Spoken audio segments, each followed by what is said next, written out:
का अभिप्राय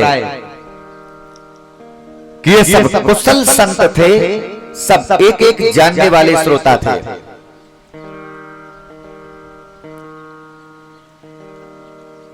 सूत जी महाराज ने जाकर के प्रश्न किया कि गुरुदेव, ये कलिकाल के दोषों को मिटाने वाला, पवित्र को भी पवित्र कर देने वाला यदि कोई साधन हो तो आप बताइए।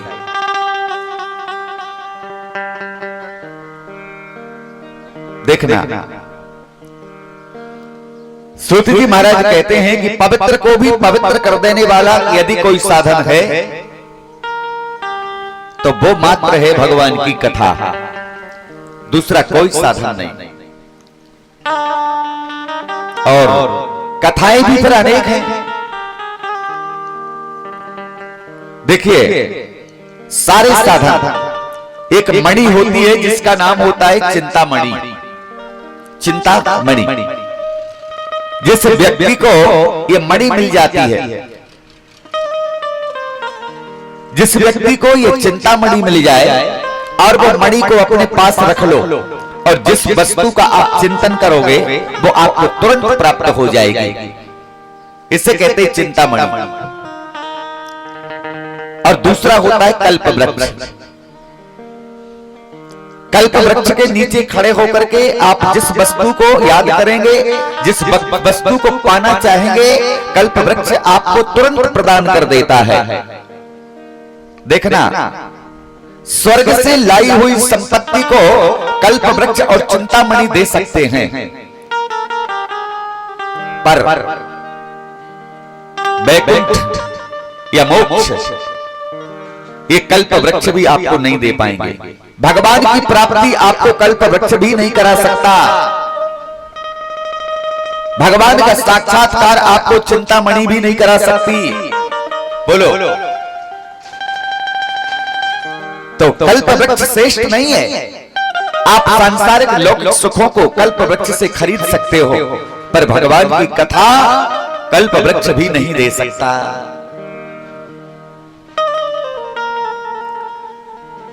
सबके जीवन में अनेक अनेक कामना है।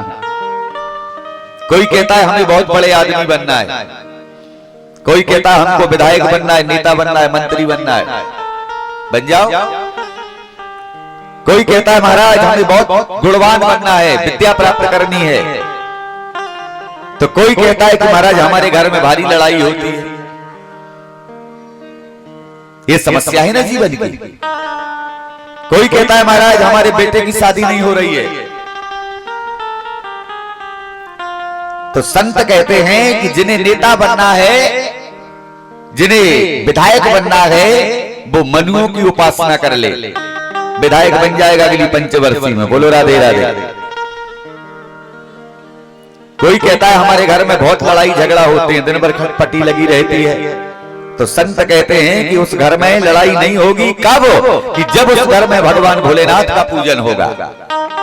भोलेनाथ का पूजन करोगे, घर में लड़ाई झगड़ा बंद हो जाएगी।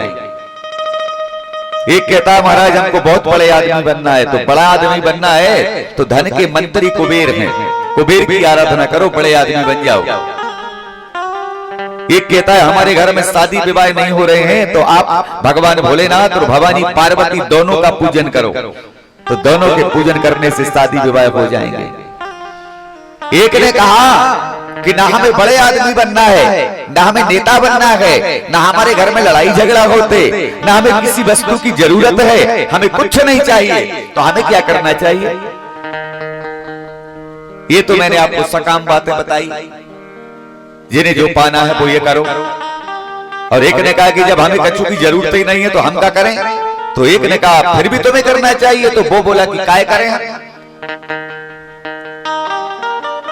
मालिक के घर में नौकरी वो करे जिससे पैसे की जरूरत हो। हमें जरूरत नहीं है, तान पे छोरा सोएंगे, काय को नौकरी करेंगे? क्या जरूरत है? संत कहते हैं जरूरत हो अथवा न हो, मन में एक कामना हो अथवा अनेक कामना हो, या बिल्कुल कामना न हो, फिर भी यजीत पुरुषा परः, ये शरीर आपको इसलिए नहीं मिला कि आप इसे विषयों में नष्ट कर दो। ये शरीर इसलिए प्राप्त हुआ है कि आप इसे भगवान के कार्य में लगाते रहो। अकामा सर्वकामो व मोक्ष काम उदारधि, मन में एक कामना हो तो भजो, नहीं है तो भजो, पर भजन करिए। क्योंकि शरीर इसलिए प्राप्त हुआ है कि आप निरंतर भगवान को याद करते रहिए। परोपकाराय इदम शरीरा, ये शरीर परोपकार के लिए प्राप्त हुआ है, ये केवल विषय विलास के लिए नहीं हुआ है। तो सूत जी महाराज ने कहा कि शौनक ऋषियों, जीवन में कोई कामना न हो, अनेक कामना हो, उसके बाद भी आप भगवान की कथा सुनिए। तो संतों ने कहा कि महाराज यही तो पूछने आए हैं कि कथा सुने तो क्या सुने। आजकल तो कथाओं में व्यथा उत्पन्न होने लगी। एक कथा के करने से विमान आ जाते थे। हर वर्ष हम कथा सुनते हैं, क्या विमान आते हैं? और विपत्तियां साथ में आ जाती हैं। तो संत कहते हैं कि ऐसी अवस्था में या तो वक्ता में कमी रह जाती है या श्रोता में रह जाती है। कहीं ना कहीं फाल्ट तो है, तब तो रोगी ठीक नहीं हो रहा है। डॉक्टर दवाई तो कर रहा है, या तो आप परहेज नहीं कर पाते या डॉक्टर दवाई नहीं समझ पाता। दो में से एक में कमी तो है, चाहे हम में या आप में, और कमी दोनों में है, समझिएगा। ऐसा नहीं कि कमी एक में है। कभी कभी हम सुनाना चाहते हैं और आप सुन नहीं पाते, और कभी कभी आप सुनना चाहते हो और हम सुना नहीं पाते। कभी कभी हमारा मन करता है कि आज खूब अच्छी कथा सुनाएं, तो आप लोग बिगड़ जाते हो। अरे कोई बढ़िया गाना गाते, अच्छा नाचते, आनंद आता, लो साहब क्या सुनाएं। और कभी कभी आप सुनना चाहते हो और हमारा मन होता है कि कुछ भजन हो जाए, तो लो, दोनों में तालमेल नहीं है। समझिएगा, यदि रोगी डॉक्टर के पास जाता है और डॉक्टर ने दवाई दिया, तो डॉक्टर से मरीज ने कहा कि महाराज डॉक्टर साहब ये बड़ी कड़वी दवाई है, कैसे खाऊंगा इसे, ये तो मुंह में नहीं रखी जाती। तो डॉक्टर कहते हैं कि भैया आप थोड़ी सी शहद मिला लेना, ठीक है, थोड़ी शहद मिला लेना। जब शहद मिला के चाटोगे तो कड़वी दवाई का पता नहीं लगेगा, ठीक है ना। पर कितनी शहद मिलाना, थोड़ी मिलाना जिससे स्वाद बदल जाए। तो सांसारिक कार्य, कथा, भगवान की कथा है औषधि, दवाई। और दवाई भगवान की कथा सच है। जब सच है तो सच कड़वा होता है, तो दवाई कड़वी लगती है। कथा कड़वी लगने लग जाए, जब कड़वी लगे तो उसमें थोड़ा सा सांसारिक रूपी शहद मिला लो। गाना बजाना, हंसना हंसाना, ये शहद है। और थोड़ी शहद मिला करके दवाई खा लो। आजकल हम तो दवाई ववाई खाते नहीं, केवल शहद ही शहद चाटे जा रहे हैं। अब जब शहद ही शहद चाटोगे तो आराम कहां से मिलेगा, दवाई तो धरी रह गई ना। भगवान भोलेनाथ रामचरितमानस में कहते हैं, जो आप चाह रहे हैं वो सत्य नहीं है। सत्य क्या है? कहो उमा ये अनुभव अपना, कहो उमा ये अनुभव अपना, कहो उमा ये अनुभव अपना, अनुभव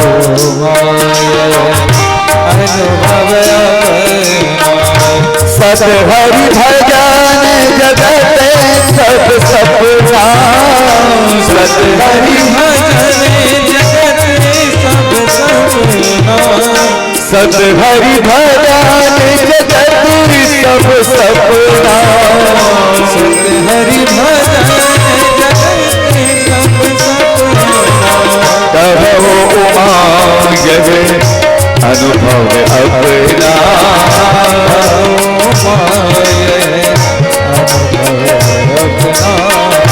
कहो उमा यह अनुभव अपना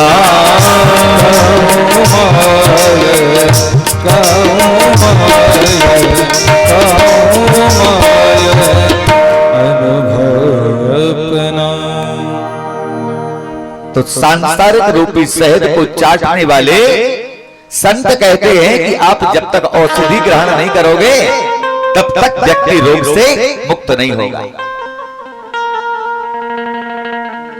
तो संतों ने कहा औषधि भगवान की कथा है। कल मैंने कहा था निगमम कल्पतरोर गलितम फलम सुख मुखाद मृतत्व संयुतम पिबत भागवत रसमालया। व्यक्ति को जीवन में पवित्र को भी पवित्र कर देने वाला यदि कोई साधन है तो वो श्रीमद् भागवत है। इदम भागवतम पुराणम नाम ब्रह्म संहितम, वो श्रीमद् भागवत है। 4 वेद 6 शास्त्र 17 पुराण, इन्हें बनाने के बाद वेद व्यास के मन को शांति नहीं मिली जब तक उन्होंने भागवत का निर्माण नहीं किया। एक कथा समझ लो, ज्यादा समझने की जरूरत नहीं। बोलो राधे राधे। हमारा हिंदू, हमारी संस्कृति इसी बात से पीछे हो गई है। 7 दिन में 7 भगवान होते हैं और कुछ लोग तो ऐसे हैं कि 5 दिन उपवास करते हैं। अब बताओ कौन सहायता करेगा? सोमवार भैरव बाबा, मंगल हनुमान जी, बुद्ध गणेश भगवान, बृहस्पति गुरुवार, शुक्रवार संतोषी माता, शनिवार शनिदेव, रविवार सूर्य नारायण। विपत्ति पड़ी तो कोई नहीं आए, क्योंकि आपने सबकी पूजा तो किया है ना। अब जब सबकी पूजा किया है तो उन सबों में ये विवाद बन गया है। तू जा, तुझे भी मानता है वो, मैं नहीं जाता। तू जा, तू जा, इतने में राधे राधे। एक को बने। देखिए ये बहुत बड़ी परंपरा है। एक को मानिए, शिवरात्रि आती है, शंकर जी के मंदिर में इतनी भीड़ लग जाती है कि भोले बाबा घबरा जाते हैं। इतना दूध चढ़ जाता है उनके ऊपर, सैकड़ों कुंटल। और शिवरात्रि गई ना तो दूसरे दिन से भोले बाबा टुकुर टुकुर देखते रहते हैं, एक आध बूंद कोई लाके डाल दे। फिर नहीं, क्यों भाई? क्या शिवरात्रि के दिन ही भोले बाबा मंदिर में आते हैं, बाकी दिन भाग जाते हैं क्या? नवरात्रि आती है, 9 दिन तक बड़ी पूजा, और 9 दिन के बाद फिर 6 महीना नहीं देखेंगे कि देवी दाई के क्या हाल है। क्या 9 दिन के लिए ही भगवती आती है? निरंतर सदा सेव्या, सदा सेव्या। जो भाव नवरात्रि में है, वो भाव जो भाव शिवरात्रि में है, वही भाव हमारे हर पल भगवान के प्रति बने रहे तो जीवन में संकट नहीं आएगा, विपत्ति नहीं आएगी। सुखी मीन जिम नीर अगाधा, जिमी हरि शरण न एकौ बाधा। निरंतर जुड़े रहिए, अवसरवाद मत बनिए, सिद्धांतवाद बनिए। सूत जी महाराज कहते हैं, स्तौनक ऋषियों, यदि कथाओं में कोई श्रेष्ठ कथा है तो इदम भागवतम पुराणम नाम ब्रह्म संहितम, वो श्रीमद् भागवत है। भागवत का समझने वाला चाहिए, वक्ता निर्विकारी, श्रोता अधिकारी, तब कथा का आनंद है। ये बहुत अलग विषय है। ऋषियों ने कहा कि गुरुदेव आप ये बताइए कि भागवत के पहले श्रोता कौन हुए, समझना, और भागवत के पहले वक्ता कौन हुए। सबसे पहले भागवत किसने सुनी और क्यों सुनी, कब सुनी और कहां सुनी? तो संतों ने कहा कि भागवत के यदि पहले श्रोता कोई हुए हैं तो वो हैं नारद जी महाराज। बोलो राधे राधे। अब देखना कितनी विकृति है। नारद बाबा 2.5 घंटे से ज्यादा कहूं बैठते नहीं थे, धोखा से बैठ जाते थे तो सर दर्द करता था। 2.5 घंटा और श्रोता बने तो नारद जी बने, 7 दिन बैठ करके सुना। ये कैसे सुन लिए? ये बड़ी आश्चर्यचकित बात। बक्ता बोले 4 संत, सनक सनंदन सनातन सनत कुमार, ये चारों भगवान के प्रथम अवतारी। तो कथा कह रहे हैं भगवान और कथा सुन रहे हैं नारद। तो ऋषियों ने कहा कि सूत जी महाराज, आप जो बात बता रहे हैं ये बात जम तो रही है, परंतु पूरी नहीं जम रही। बात पूरी जमे तो अच्छी लगती है। नारद जैसा व्यक्ति 7 दिन बैठ करके कथा सुन ले, ये बहुत बड़ी बात है। इस पर सूत जी महाराज ने कहा कि सुनो, एक बार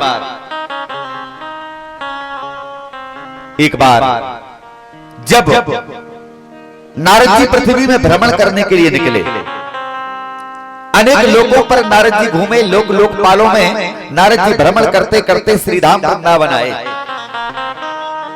और वृंदावन में आकर के नारद जी ने क्या देखा कि यमुना के किनारे कदम्ब के वृक्ष के नीचे